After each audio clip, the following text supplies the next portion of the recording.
What's up, gang? Welcome back to my channel. My name is Noelle, and today we are going to talk about my very first race back.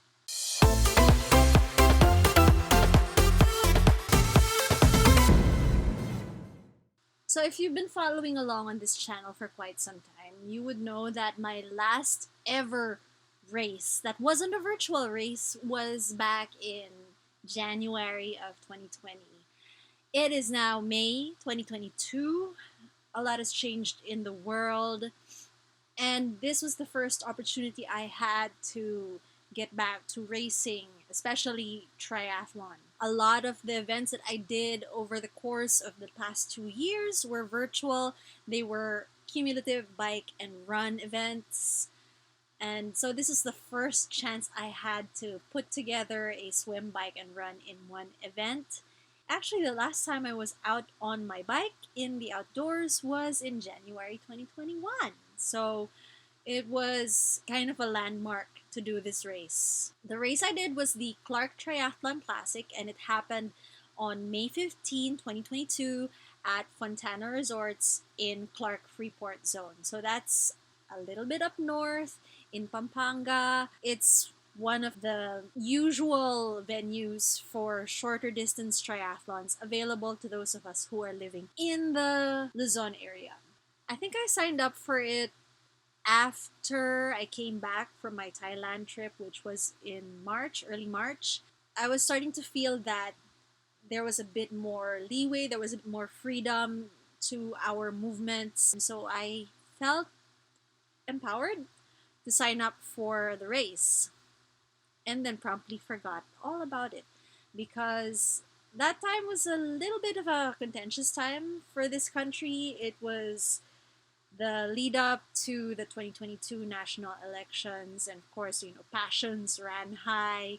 A lot of people were volunteering their time campaigning for their particular candidates, and so I just kept training as if I didn't have a race on the horizon. It was training to not gain too much weight, the training that I'd been doing through the pandemic. And so when race day rolled around, the week after the elections had happened, I just wasn't sure if I was ready to race. Thankfully, I had signed up for a really, really short distance. It was their classic sprint, but it's not really a sprint, it's more of a super sprint because the distances were 350 meters swim, 20 odd kilometers of bike, and 4 kilometers of running. So 3 to 4 kilometers of running. So it wasn't that long, and so I decided to risk it and race even though I didn't feel ready for it. After all, in the past, I've always jumped into the deep end with certain things that seemed hard for me at the time, and it's been sink or swim through most of my life with a lot of things, so this was no different. Another of the reasons why I wanted to do this race, or why I chose to do this race, is because I wanted to take myself out of the environment that I had been in over the week leading up into it. I wanted to distract myself, and also I'd already paid for my hotel one night booking in Clark, so I decided let's just go and see if it can take our mind off things. It definitely was a good decision to go to Clark in the first place because new sights, new experiences. I had not driven outside of Metro Manila in 2 years. It's funny because I was actually able to fly out of the country before I ever left the city. It took my mind off things. I was able to see friends that I hadn't seen in a really long time, and so it was good for my soul actually to get out of the city. I was there the day before the race. I claimed my kit. I was checking for like last minute information, the schedule, but I somehow missed the email that had the race day schedule. So I knew that I was jumping into the pool and starting my swim at 7:03 a.m. So I thought, okay, so I'll rock up to the place at 6 a.m., take my time, etc., etc. And so that's what I did. In the morning, I woke up at 5 a.m. I had a good night's rest. I was leisurely eating my breakfast, having some coffee, scrolling through the event page for the Clark Triathlon Classic, and then suddenly I saw that transition was closing at 6 a.m. Oh my god! So that was 5:30. I had to rush out of my hotel room, get into the car. Thankfully, I had already kept my bike in the car. I had all my stuff packed already, ready to go, and I drove to Fontana. And then I had to walk to the transition area, so that was about another 5 minutes. I arrived 10 minutes before transition closed. That was not one of my best moments, and it was kind of a sign of how unprepared mentally I was to race. But still, even before I left the hotel room, I was already debating with myself, should I should I even go through with it? Because what if I don't make it to transition before it closes? And it was like, you're already here. You would have wasted a trip if you don't even try. So I did, and I made it to transition. I was able to set my transition up the way I always do, with my shoes on the bike with the rubber bands keeping them in place, ready for me to jump on the bike after the swim. And then I headed down to the pool where we were doing the swim leg. They had already closed the warm up, so I wasn't able to warm up. And that plays into the race later on. So I was just sitting there an hour before my gun start and just chewing my nails and really uh, anxious about how the day would unfold. And so I made a pact with myself that as long as I made it through the entire race with no accidents, as long as I made it through unscathed, I would be happy with whatever time I would end up with. Like, I wasn't there gunning for a podium position because I just wasn't in the right mind space, and I didn't know if I was physically capable. So it was with that atmosphere of doubt that I jumped in the pool and started my swim. You know, I have trained doing freestyle, the front crawl, for 12 years. For this race, I did most of that swim leg backstroke. Why? I had a panic attack. Because I was so in my head about not making any mistakes or just trying to get through the race, I hadn't had the warm up to tell me that, hey, you're okay. This swim is not a big deal. You've done it many, many, many times before. I just had a hard time catching my breath in the water. I don't know if I was breathing out enough. I was just gasping above the water. I was too used probably to swimming in a 25-meter pool, so a 50-meter pool was playing with my head. I think it was into lap 3 where I was thinking, I don't know if I can do this. Because every time I tried to flip over and do front crawl again, I would be gasping for air again and swallowing water. It was like, should I ask them to fish me out of here? That would be so embarrassing. So I just kept going with my backstroke, even if it was 3 minutes per 100-meter. I thought to myself, as long as I get out of the water, as long as I can make it to the bike, I will be okay. And so it was only on my last lap, the last 50 meters, that I was able to swim properly. A lot of the people in my age group had gone on. I think I was the last person in my age group to be let out, and so I had a big deficit to make up for. But I wasn't even thinking about making up for anything. I was just thinking about surviving the swim. And survive I did. By the time I got to my bike, I saw somebody in my age group who had come out of the water maybe a few minutes ahead of me. I have a chance here. So I clipped on my race belt, put on my helmet, and I ran out of there. And I was so thankful that I had left my shoes on my bike, because I was kind of thinking, this is my first race back. Maybe I might have an accident if I keep my shoes on the bike. So maybe I should just put my shoes on in transition and clump out of there and clip in past the mount line.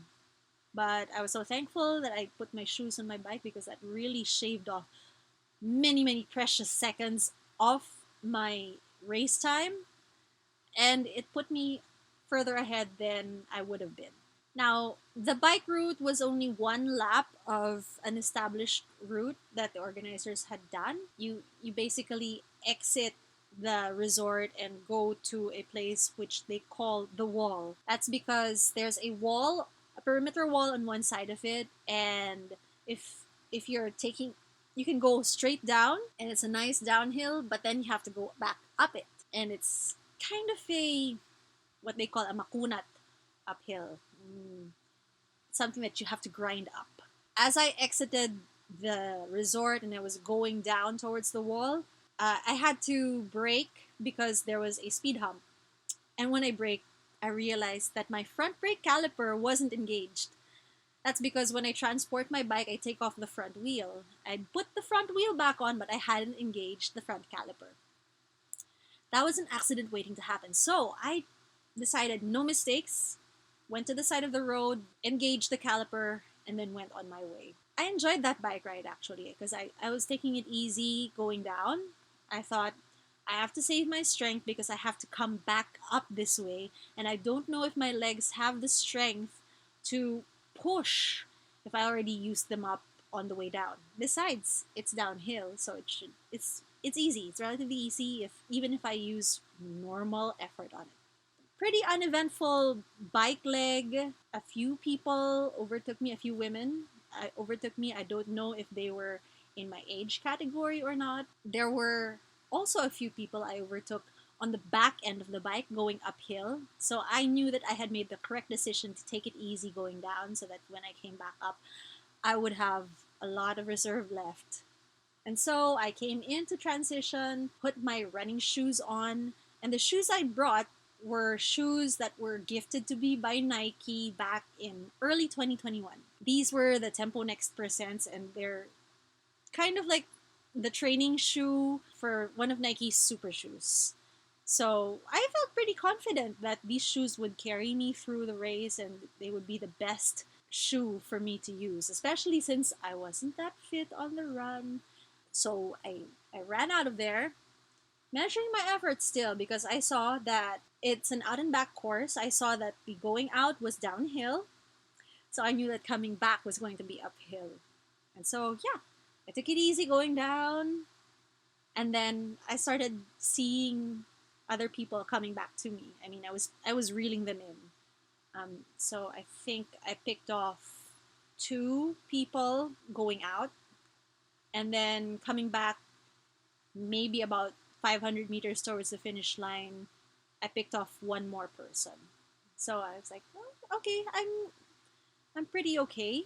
I didn't know if they were in my age category or not, but I just put a target on someone's back, and suddenly I was bridging up towards them with no additional effort required. So it was pretty good.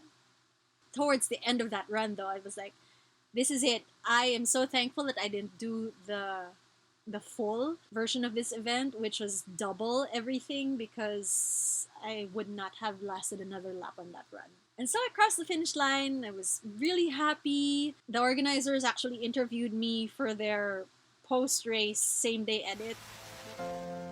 I'm Noel de Guzman. I've been racing triathlon for 12 years, pero obviously 2 years tayong hindi naka-race. So ito yung first race back ko. Sobrang fun. Kahit na marami akong bubu kasi medyo rusty na sa race experience. Pero I'm so happy to be back racing triathlon again.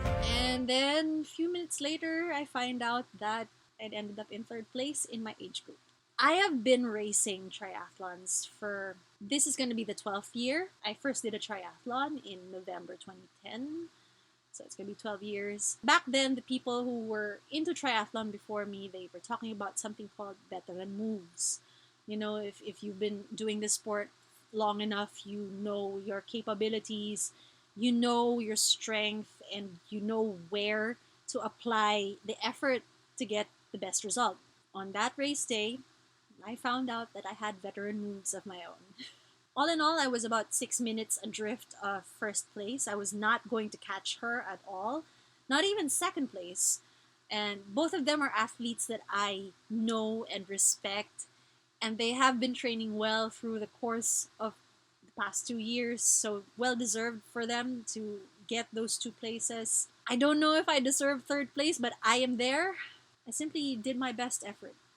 Even though I knew I was coming from behind, even though I knew that my preparations hadn't been ideal, but I still went ahead and gave it my best effort, and I ended up on the podium, which was a surprise and a bonus because, really, remember, my goal for this race was to finish unscathed. So the suit I wore was a suit that I had commissioned from my team, Endure Multisport, on our 10th year of existence. That was in 2020. And that suit remained in storage until race day last week. I'm thankful still that we are able to return to racing, and I'm thankful that my first experience of racing back was so positive.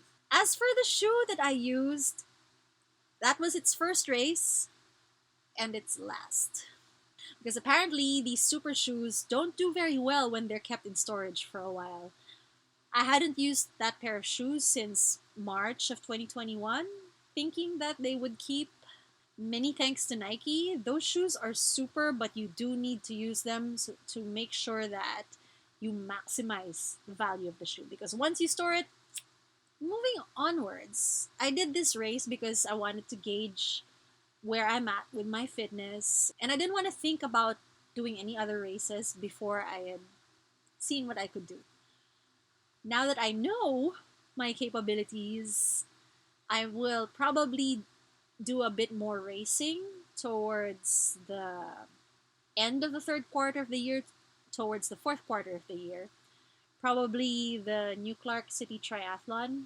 Something short still. There is a tremendous appetite for mass participation events at this point, and organizers are just waiting for the participation caps to be loosened and broadened so that more people can come in and join. So that's it for this week's video. Thank you so much for watching. If you found this video informative and entertaining, please give me a thumbs up. If you haven't yet, please subscribe to my channel, and I will see you again next time. Bye!